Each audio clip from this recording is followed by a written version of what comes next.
Next topic is graphical representation of single tone AM in time domain. Here we represent a standard AM, that is double sideband full carrier, graphically. For this we consider a message signal and carrier signal, that is of sinusoidal one. Message signal is denoted by m function of t, that is equals to a suffix m cos omega mt, while carrier signal is denoted by c function of t equals to a suffix c cos omega ct. Here omega c is very much larger as compared to omega m. So here we represent message signal and carrier signal. Here the frequency of carrier is very large, so the time period is very small. Now for the generation of AM wave, that is the modulation of AM, we require a modulation index denoted by mu, and it is the ratio of AM upon AC. So here we consider a three case. First is when the value of modulation index is between 0 and 1.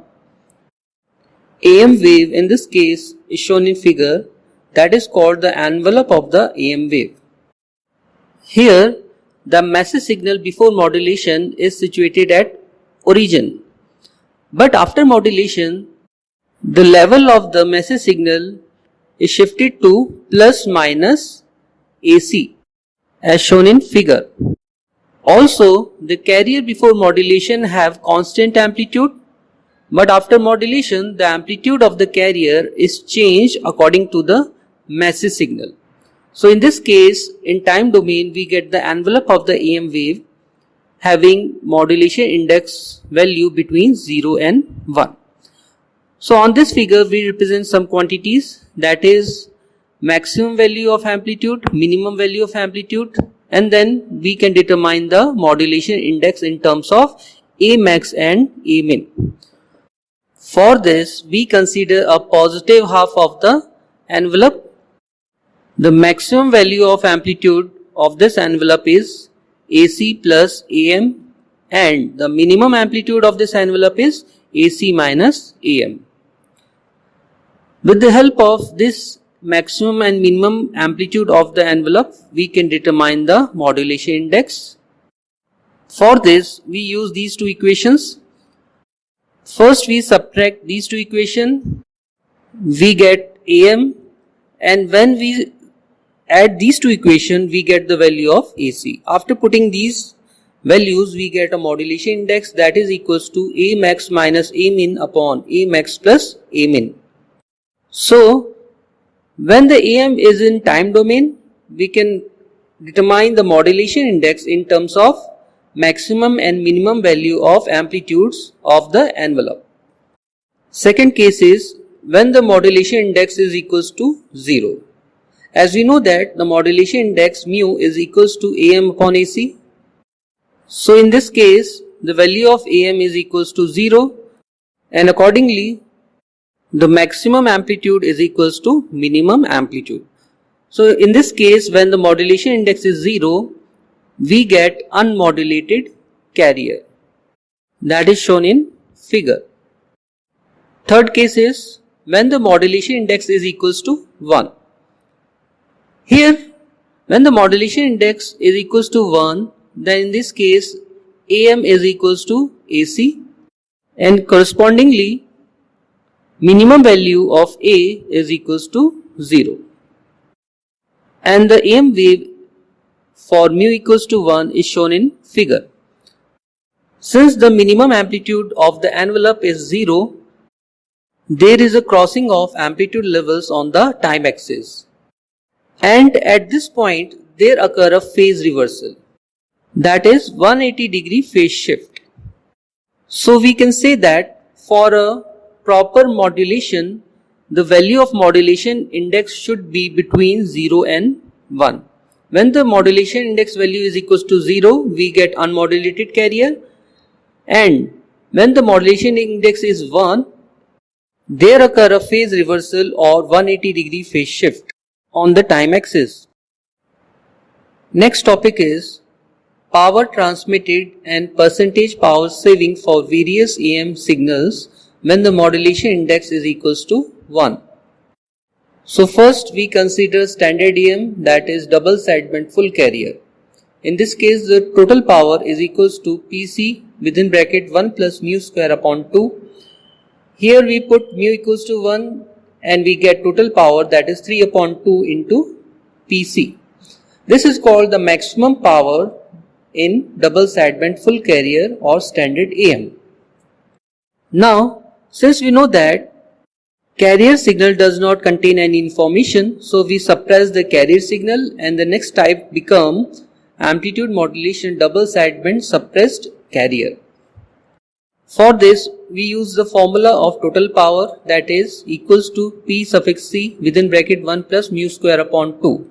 After opening the bracket, we get the first term, that is P suffix C.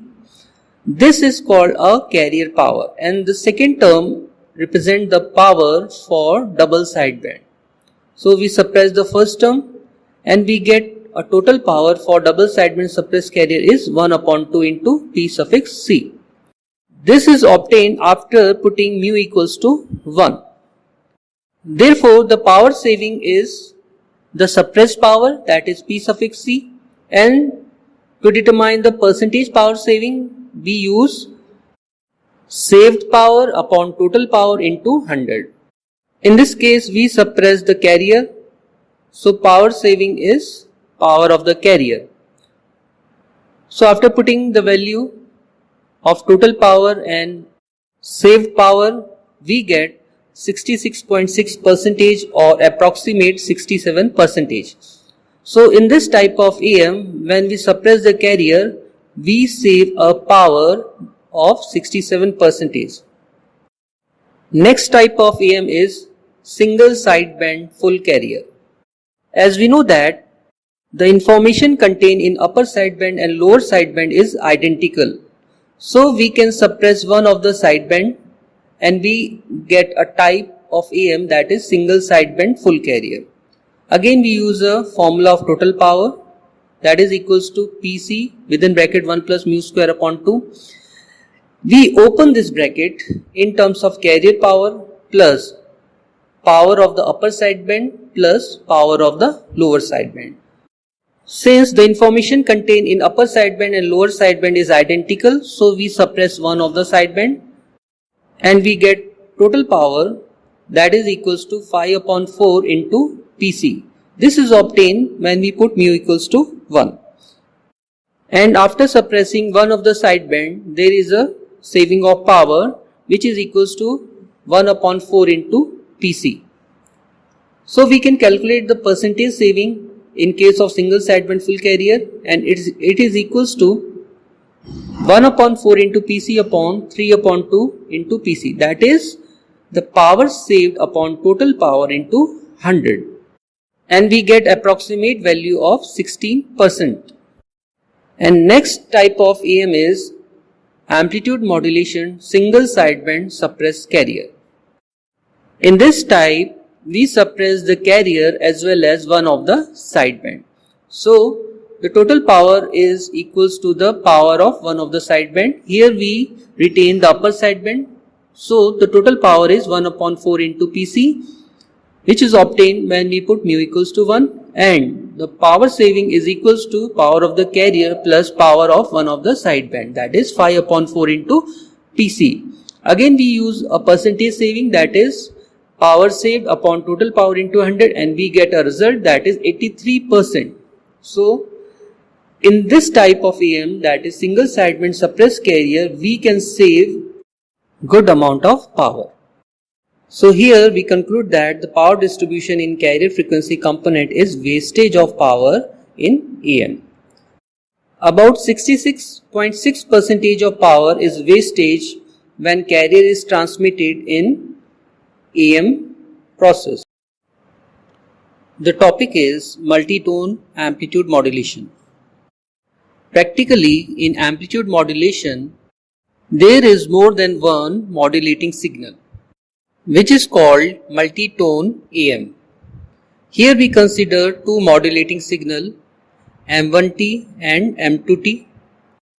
First modulating signal having amplitude A suffix M1 and frequency omega M1.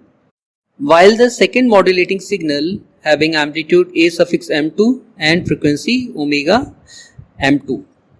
So the total modulating signal is the combination of m1t and m2t. We call it simply mt. And for the modulation process, we require a carrier signal. The carrier signal is noted by c function of t, and it is equals to a suffix c cos omega ct. Here omega c is very large as compared to omega m1 and omega m2. And in amplitude modulation, the AM wave is written as AC within bracket 1 plus KAMT into cos 2 pi FCT. In place of omega c, we can write 2 pi FCT. Here, Ka is called amplitude sensitivity of the modulator. After putting the value of Mt, that is a combination of M1t and M2t, we get modulation index for first message signal, that is mu1, and its value is Ka into A suffix m1. And for the second message signal, the modulation index is mu2 and its value is Ka into A m2. As we know that the amplitude sensitivity Ka is equals to 1 upon Ac. So we can write Am for multitone in terms of modulation index mu1 and mu2, because here we consider only two modulating signal m1t and m2t. Now we open the bracket and we get first term, that is AC cos 2 pi FCT. Second term is AC mu1 cos 2 pi m1t into cos 2 pi FCT. And third term is AC into mu2 cos 2 pi fm2t into cos 2 pi FCT. Here the first term correspond to the carrier, and we expand second and third term by using a formula, that is 2 cos A cos B.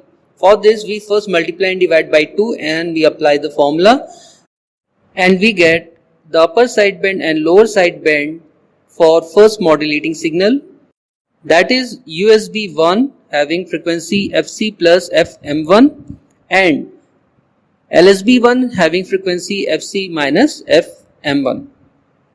And correspond to second modulating signal, the upper sideband and lower sideband is given by USB 2 having frequency Fc plus Fm2 and frequency of the LSB2 is Fc minus Fm2.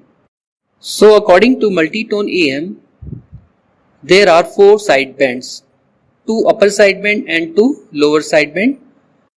Here we assume that the frequency of the second modulating signal is higher as compared to first modulating signal, which is shown in figure. Here we represent a frequency spectrum of multitone AM with 2 modulating signal. In this figure we consider only the positive frequencies. So the 2 upper sideband frequencies is above carrier frequency and the lower sidebands are below Fc. And with the help of this frequency spectrum, we can determine the bandwidth of multitone AM with 2 modulating signal. For determination of the bandwidth, we require the higher frequency, that is Fc plus Fm2, and the lowest frequency, that is Fc minus Fm2. So bandwidth is equals to USB2 minus LSB2 and its value is twice of Fm2, which means that the bandwidth of the multitone AM is twice the highest frequency component of the message signal. And here we assume that the second modulating signal having higher frequency as compared to first modulating signal. Next is we have to determine the total power in case of multitone AM. So the total power is equals to power of the carrier plus power of upper sideband 1 plus upper sideband 2 plus lower sideband 1 plus lower sideband 2. And we know that the power in upper sideband and lower sideband is identical, which is equals to mu square upon 4 into Pc.